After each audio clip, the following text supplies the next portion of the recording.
atin pong kakausapin si Mr. Jerome Adonis, Chairperson ng Kilusang Mayuno, kaugnay po ng pag-i-issue po ng TRO ng Pasig City Regional Trial Court dito sa pagpapatupad po ng 85 pesos sa dagdag sa minimum wage sa Metro Manila. Ayun po, so may TRO, 20 days po tatagal itong TRO. Pagkatapos meron pong mangyayaring pagdinig dyan sa hukuman para dito sa petisyon, writ of preliminary injunction sa Lunes, August 3. Nasa linya na po natin Mr. Jerome Adonis. Good morning, Sir Melo, at good morning po sa lahat ng tagapakinig ng inyong programa. Ay, salamat po at kami napagbigyan nyo. Ano po, unang-una po, ano po ang dating sa inyo nito nung nabalitaan nyo po itong TRO na ito para dito sa implementation ng additional amount para sa minimum wage sa Metro Manila, Mr. Adonis? Yes po, isa itong katarantaduhan, kalokohan po ito. Kasi unang-una, alam naman nating lahat kung na sobrang-sobra ang paghihirap ng mga manggagawang Pilipino, Sir Melo.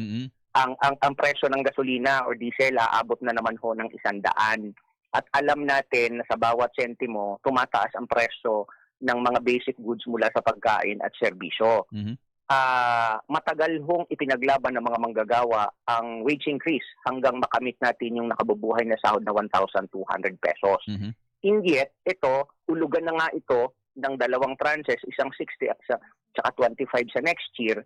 Tapos nakialam pa ang korte. Kaya ang tingin ho natin dito, kami initial lang tingin namin, meron itong contradictory doon sa batas kasi meron hong Republic Act 6727 which is ang may kapangyarihan na mag-decide, magdagdag ng sahod no other than the regional wages. Bagaman tripartite po ito, nagrereklamo na nga kami dahil sa sobrang barya-barya dyan. And yet, yung korte nakikialam.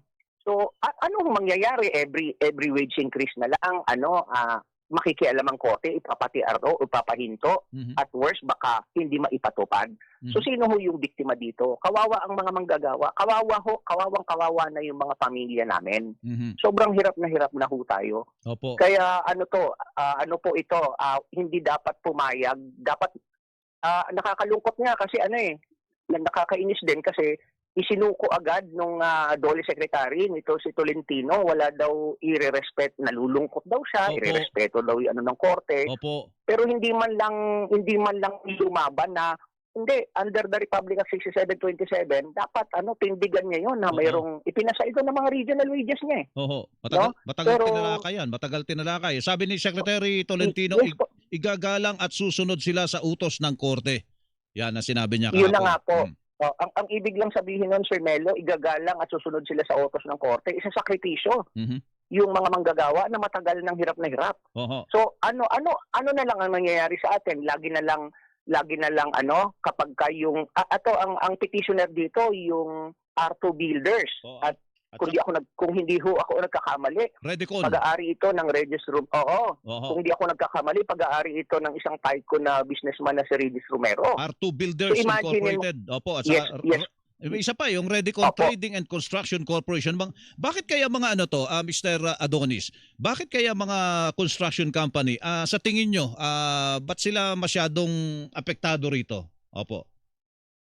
Well, ho yan, nagsisimula ho yan talaga sa kanilang personal na interest ng mga kumpanya, personal na interest ng mga may-ari na ayaw magbigay, ayaw mag-share, ayaw mabawasan yung kanilang limpak-limpak na tubo.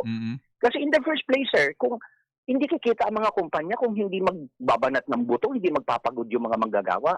Klaro naman sa ating Constitution and Labor Laws, dapat meron hong makatwiran na share ang mga manggagawa para dun sa kanyang nilikang tubo. Hindi naman sila tutubo ng milyon hanggang bilyon piso kung hindi kami magpapakapagod.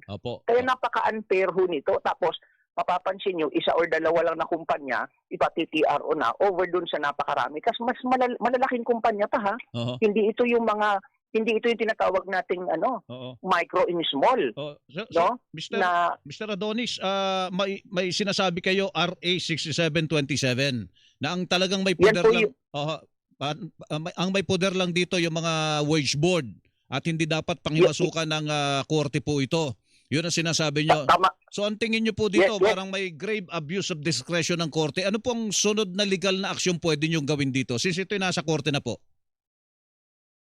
Well, syempre po, kukonsulta kami sa aming mga legal counsel, sa Opo. abogado para sa kabilang banda ay questionin ito. Pero Opo. hinahamon namin, syempre Sir Melo, hindi lang to legal na usapin. Opo. Usapin din to ng political decision. Mm. Dapat si Secretary Tolentino manindigan siya in favor sa mga manggagawa kasi alam niyang agrabyado eh. Oo. Wag na siyang magpa-cute, wag na siyang magbulag-bulagan pa, Mm. no? Hindi ho lagi na lang kami hindi po pwede yung lagi na lang kami nakikiusap, parang kami yung namamalimos Mm. doon sa mga nilikha naming tubo. At unfair yun, hindi yun makatwiran. Mhm. Pangalawa, dapat po tumindig dito yung mga regional wage board. Desisyon namin yan, tindigan nila yan, Mm-mm. magsalita sila dyan. Mhm. Mhm. Tapos pangalawa, even the president, dapat tumindig siya dito, magsalita siya. Kasi ang hinihingi nga ho namin, matagal na legislative wage increase. Hindi pa ho ito legislative wage increase. Mhm. And yet nakikialam na yung korte. Mhm. So napaka grave abuse po. Tama po kayo dyan. At syempre kami po, gagawin namin yung lahat ng paraan. Mm.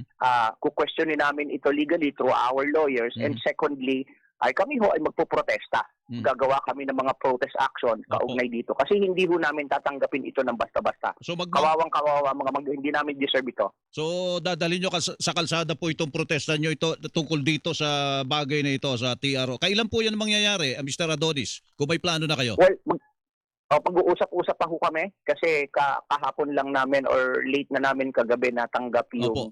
yung court decision. So mag-uusap-usap pa po yung mga leaders kung ano yung mga po pwedeng kakayaning mga actions on the ground. Opo. Sige po. Mr. Adonis, salamat po. Magandang umaga po sa inyo. Maraming salamat, Sir Melo, at magandang umaga po sa lahat ng inabot ng inyong programa ngayong umaga. Thank you po. Thank you po. Jerome Adonis, Chairperson, Kilusang, Mayo 1.